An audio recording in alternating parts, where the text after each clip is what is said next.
Hello, my name is Rose Franics-Binder and I work at the International Center in the University of Aalen. And I would like to present my book today in the series Click It, Read It, that's presented to you by the library of our university.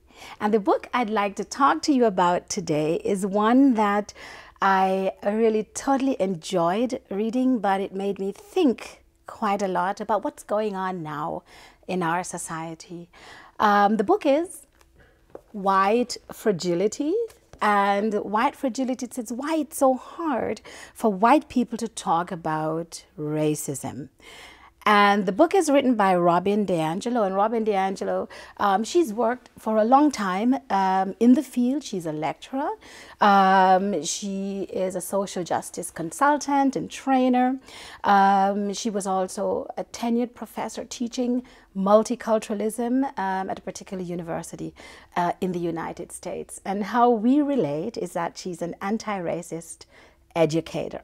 And I consider myself to be the same.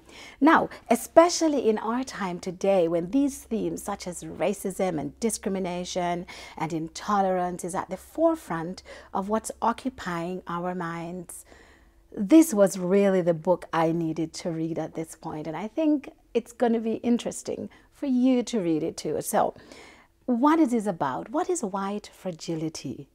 What is it to be fragile when white? It says, this phenomenon, it's sort of like something that puts white people on the defensive when they're challenged racially, or when they have to talk about things that are with the theme racism. And what happens then? Then, especially white persons, they go into a sense of defense. That's one of the emotion. Of being very defensive or getting very angry or getting very fearful or even having feelings of guilt. And it is also manifested, this fragility, by certain behaviors, such as being pretty argumentative or also then being silent. You're either argumentative or silent. And Diangelo brings this out in her book and deals with it. And of course, these behaviors of silence or argumentation she brought up in the book, this helps to create this racial balance that continues where nobody talks about it, and it prevents cross-cultural racial dialogue.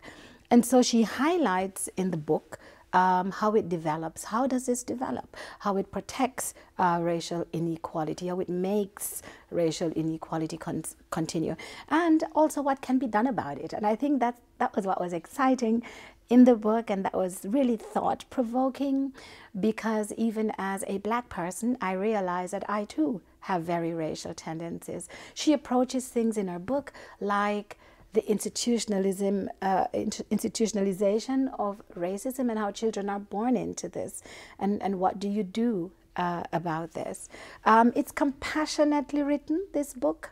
It's very clear. The language is very clear, easy to understand, and it helps us to understand racism as a practice which is not only restricted to bad people.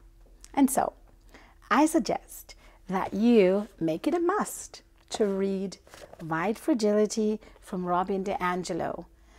It really provides us with some thought-provoking ideas of how to move forward towards some kind of a better future.